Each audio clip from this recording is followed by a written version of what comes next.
오늘의 키워드는 에펠탑 효과입니다. 사람들은 어떠한 이유로 호감이 가는 사람이 있고 그렇지 않은 사람이 있습니다. 그래서 누군가와 친해지기 위해 노력한다고 해결되지는 않는다는 것이 문제죠. 뿐만 아니라 자신이 누군가와 사귀기 위해 노력을 한다고 해서 100% 성공하는 사람은 거의 없을 겁니다. 사람은 누구나 짝이 있고 그 때를 기다려야 한다고 합니다. 왜 그럴까요? 바로 에펠탑 효과의 비밀이 있습니다. 이것은 미국의 사회심리학자인 로버트 자이언스가 이름 지은 효과로서 파리의 에펠탑이 철거 위기에 서 있을 때 일어난 현상을 가지고 만들었다고 합니다.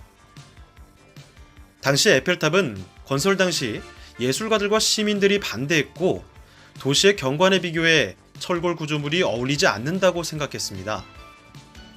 뿐만 아니라 에펠탑은 20년만 유지하고 철거하기로 한 건축물이었기에 1909년에 해체될 예정이었죠.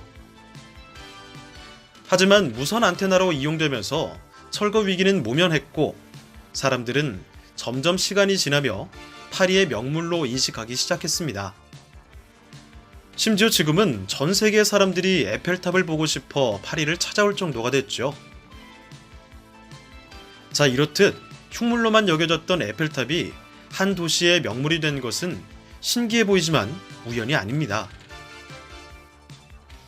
사회심리학자인 로버트 자이언스는 이러한 현상을 실험하기 위해 학생들에게 12장의 얼굴 사진을 무작위로 보여주고 호감도를 측정했습니다.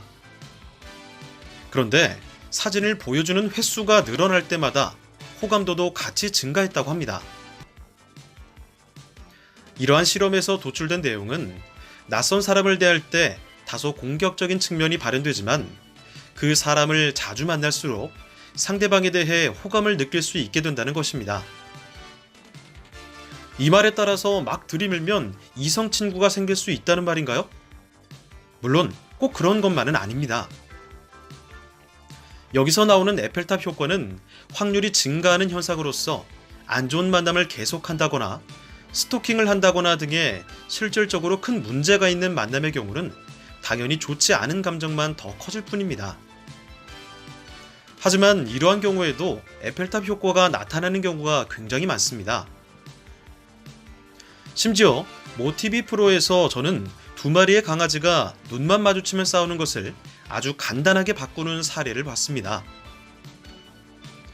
훈련사는 그것을 각자에게 의지할 수 있는 상황을 만들어줬다고 했으며 두 개의 우리 안에 각자 넣어주고 어두운 곳에 놓았습니다. 그리고 그 강아지들은 각자를 의지하며 긍정적인 감정으로 각자를 보게 되고 그것이 지속됐습니다. 그러자 눈만 보면 싸우던 강아지들은 더 이상 싸우지 않고 꼬리를 흔들며 놀고 있는 장면까지 나왔습니다. 에펠탑 효과는 저희 주변에서 굉장히 많이 볼 수 있으며 광고를 할 때 반복적으로 노출시키는 것 역시 이에 포함됩니다. 예를 들어 제품을 계속 보여주는 것으로 인지도와 호감도를 높이는 것, 심지어는 반복적으로 노이즈 마케팅이라고 불리는 부정적인 이미지로 인지도와 수익을 높이는 경우도 있습니다. 에펠탑 효과는 언제나 같을 수 있지는 않습니다. 누구나 에펠탑을 좋아하지는 않듯이 누구나 한국을 좋아하지는 않듯이 그 사람마다 특징이 있고 받아들일 수 있는 부분이 있죠. 또한 저희가 보는 수많은 광고를 보고도 좋은 물건이 아닌 것은 아니라고 할 수 있죠. 이 에펠탑 효과는 어디까지나 확률이 올라가는 것이므로 혹시라도 연애를 성공시키려면 경쟁자와 적어도 비슷한 정도의 호감으로 시작하는 것이 필요할 듯 합니다. 이상 오늘의 키워드였습니다.